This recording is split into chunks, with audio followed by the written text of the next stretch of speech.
Hello les Tomodachi et bienvenue dans cette vidéo. J'ai eu l'occasion de suivre l'équipe de Mangayo durant les 4 jours du festival de la BD d'Angoulême. Vous allez découvrir ces personnes de l'ombre qui allient passion et travail pour vous proposer le meilleur de la plateforme. Installez-vous car il est grand temps d'en apprendre un peu plus sur cette plateforme qui est le nouveau Netflix du manga. Let's go!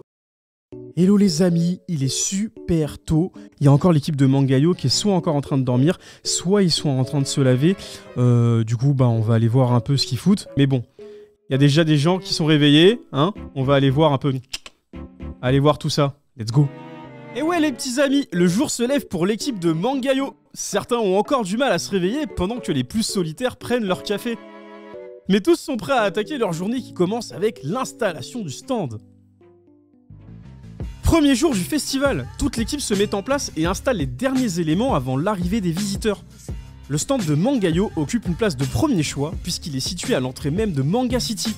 Avec son cerisier géant et ses tablettes tactiles mises à disposition du public, Mangayo attire les festivaliers qui cherchent une nouvelle façon de consommer le manga. Derrière moi, on a Romain, le boss de Mangayo, qui est en train de faire une interview avec Marie Palot. Du coup, il raconte un peu la jeunesse de Mangayo, comment ça s'est formé, etc., etc.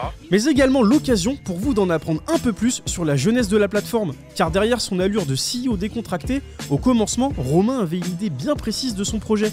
D'ailleurs Romain, peux-tu nous expliquer comment t'es venu l'idée? Je suis parti aux États-Unis à la fin de mes études, en 2011. J'ai découvert Netflix. Et en découvrant Netflix, je me suis dit que c'était une super idée de pouvoir proposer un abonnement qui te permette de lire des mangas, ou enfin de lire en tout cas plein de choses, ou d'avoir accès à du contenu. Ensuite, j'ai acheté le nom de domaine manga.io en 2014.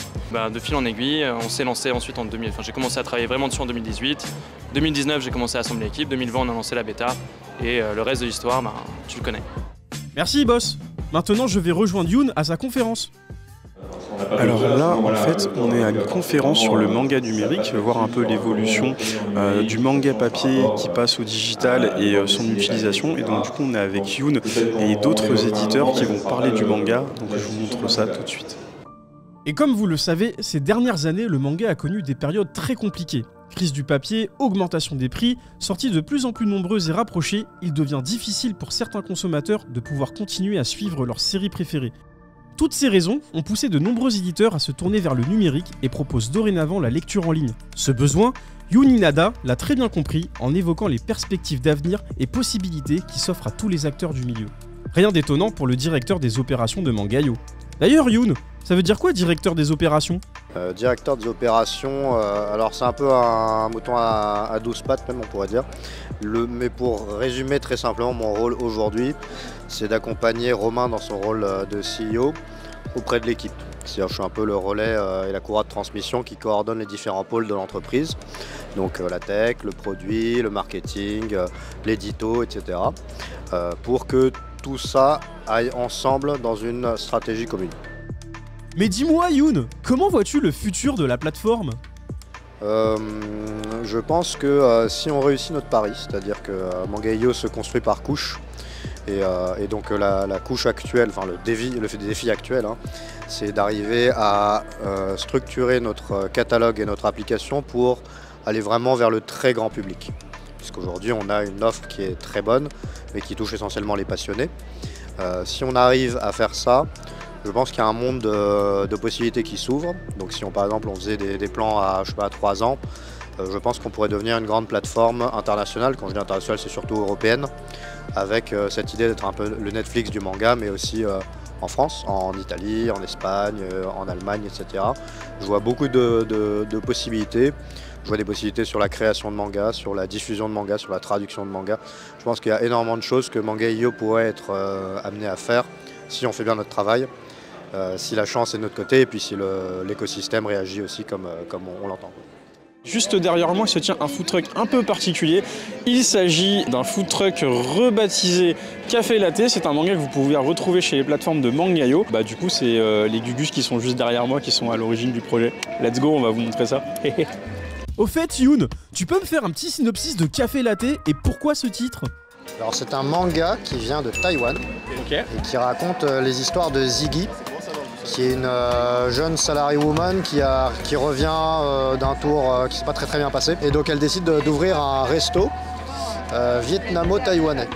Et en fait, ce qui est vachement cool dans ce manga, c'est que chaque chapitre est une recette. et qu'il y a une identité visuelle qui est hyper alléchante, hyper appétissante. Et quand on a vu le manga, on s'est dit on est obligé de faire un truc un peu poussé. Donc on a fait une collab avec le food truck qui s'appelle Baguette et Fourchette. Et on a fait un menu spécial que tu peux voir ici.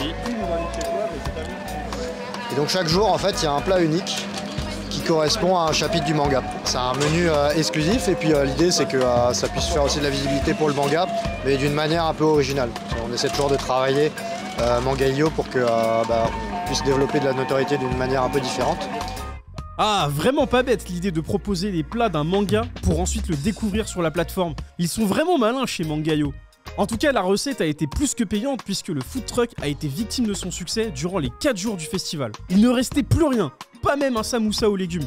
Ah, vraiment la défaite. Mais bon, pas le temps de se plaindre et on continue ce vlog en allant à la rencontre de Musashi qui m'a emmené dans un endroit bien particulier. Eh bien, où sommes-nous, Musashi? Alors là, on s'est un petit peu éloigné en fait du festival d'Angoulême pour aller voir la Human Academy, qui est une école de manga en France et qui se trouve à Angoulême. Et là, j'ai rencontré des élèves pour un petit peu voir un peu leur projet de fin d'année et voir si ça peut être intéressant pour la plateforme en fait. Ok, c'est un peu comme UA dans My Hero Academy un peu. Et tout à fait. Il va falloir un petit peu voir ils peuvent prétendre ou pas au statut de mangaka sur Manga.io.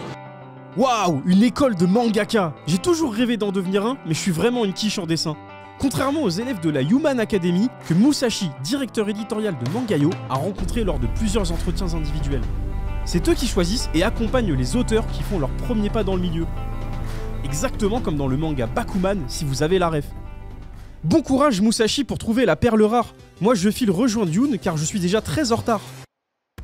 Où est-ce qu'on va, Youn? Alors, on va au marché des droits du festival de la BD. C'est un lieu hautement sécurisé, non c'est pas vrai, non, c'est un lieu totalement B2B, donc pour les professionnels. Et c'est là où en fait les ayants droit qui veulent vendre leurs œuvres, donc par exemple en général de pays étrangers, rencontrent des Français, souvent c'est comme ça, pour qu'on achète des titres et qu'on les diffuse en France. Donc là on a un rendez-vous avec une agence qui s'appelle Greyhawk, qui est représentante pour symboliser rapidement du ministère de la Culture de Taïwan. Et voilà, avec qui on travaille et du coup l'idée c'est d'avoir un échange sur des mangas qu'on pourrait ramener. On est en retard donc il faut qu'on se dépêche un peu. Oui, on se dépêche, sauf que moi j'ai failli me faire recaler. Dis donc Romain, il y a du beau monde ici? Il y a du beau gratin, c'est pour ça qu'il faut être là. Hein. Et je sais pas si tu as vu tout à l'heure, il y a une Coréenne qui m'a salué. Si, j'ai vu. C'est de la Coca. C'est celle qui organise les événements à Paris, par exemple K-Comics in Europe, etc. On arrive au point de rendez-vous où Romain et Youn vont passer plus d'1 heure à échanger avec les éditeurs taïwanais pour dénicher de nouvelles licences. Une conversation 100% confidentielle dont je suis obligé de vous passer les détails.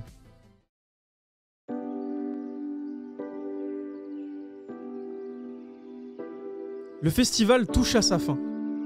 Après une journée bien remplie, place aux festivités puisque toute l'équipe a organisé une soirée autour d'une péniche. Le temps est l'occasion de réunir tous les représentants du manga, qu'ils soient éditeurs, libraires, médias ou influences.